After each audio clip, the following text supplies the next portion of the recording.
Hola a todas y todos. Hoy nos metemos de lleno con la neurosis fóbica. Un tema con mucha miga, sí señor. Vamos a basarnos en material que, explora conceptos psicológicos, sobre todo desde la visión freudiana de la angustia, de cómo se manifiesta y demás. Exacto. Nuestra misión hoy, pues, es intentar desentrañar qué es esto de la neurosis fóbica, cómo parece que se origina y cuál es el mecanismo que proponen estas fuentes. Perfecto. Y yo creo que un buen punto para empezar es esa sensación que seguro que muchas personas reconocen, ¿no? Ese miedo súper intenso, a veces paralizante. Sí. Y totalmente desproporcionado hacia algo muy concreto. Puede ser un animal, un sitio, una situación, va igual. Algo que te empuja casi físicamente a evitarlo. Ahí está. Y eso nos lleva directas al término clave, fobia, que viene del griego phobos, que significa miedo, aversión. Pero ojo, no es un miedo cualquiera, ¿verdad? Es ese pánico que te obliga a huir, a escapar como sea. Justo. Y aquí es donde la perspectiva freudiana le da una vuelta interesante. Sugiere que la neurosis fóbica, la angustia, esa sensación tan opresiva, ¿sabes? Sí, como difusa, ¿no? Que no sabes bien de dónde viene. Eso es, esa misma. Pues esa angustia no se queda ahí, flotando libremente. No. Vale, a ver, profundicemos ahí. Si no se queda flotando, ¿qué pasa con ella? Porque es muy incómoda. Pues que se desplaza. Es como si la angustia buscara, digamos, un sitio donde anclarse. Ajá. Y encuentra un objeto o una situación externa cualquiera, un ascensor, como decías, o una araña, o tener que hablar en público. Y ¡pam!, se aferra ahí. O sea que ese objeto o situación se convierte en el receptáculo de la angustia, como un representante de algo más profundo. Exactamente.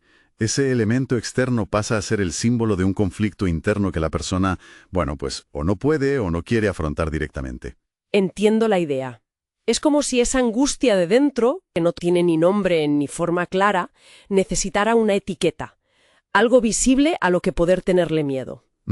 Así que, volviendo al ejemplo del ascensor, el pánico no sería realmente por el ascensor en sí mismo. Justo. Ese es el quid de la cuestión freudiana. El ascensor, o la araña, o lo que sea, es más bien una pantalla. Una pantalla donde se proyecta algo más. Vale. El miedo que te paraliza no es al cacharro en sí, al espacio cerrado per se, sino a esa angustia original, la interna, la reprimida, que ha encontrado en el ascensor una forma de salir, de hacerse tangible. Y supongo de poder evitarla, ¿no? Si evitas el ascensor, evitas la sensación. Claro. Es un desplazamiento simbólico, totalmente. Una forma de poner fuera algo que dentro es insoportable. Entonces, si tuviéramos que resumir las características principales, diríamos, primero, esa vinculación de la angustia interna con algo externo. Eso es. Segundo, una conducta de evitación supermarcada hacia eso externo para no sentir el malestar. Fundamental, ¿sí? Y tercero, que el miedo que se siente es, completamente desproporcionado si lo comparas con el peligro real que tiene ese objeto o situación. Precisamente. Has dado en el clavo. Y todo esto, visto así, cumple una función, ¿eh? ¿Cuál? Pues actúa como un mecanismo de defensa. Un poco rebuscado si quieres, pero un mecanismo de defensa al fin y al cabo. O sea, una forma que tiene la mente de protegerse. Exacto. El psiquismo, para no verse totalmente desbordado por esa angustia tan abstracta y tan difícil de tolerar, la proyecta. La pone fuera. Ya. La transforma en un miedo a algo concreto, externo, que en teoría puedes manejar evitando el contacto. Pasas de un terror interno difuso a un miedo externo manejable. Cobra sentido, sí, aunque sea una lógica un poco interna, digamos. Y esto nos lleva al ciclo que lo mantiene vivo, ¿no? La evitación constante. Efectivamente. Ahí está la trampa. Cada vez que evitas el objeto fóbico, la situación temida, ¿qué sientes? Pues alivio, supongo. Un alivio inmediato. Exacto. Alivio inmediato de la angustia. Y ese alivio actúa como un refuerzo potentísimo. Claro. Te confirma que hiciste bien en evitarlo, que el peligro era real. Justo. Y así, la fobia se va haciendo fuerte, se autoalimenta.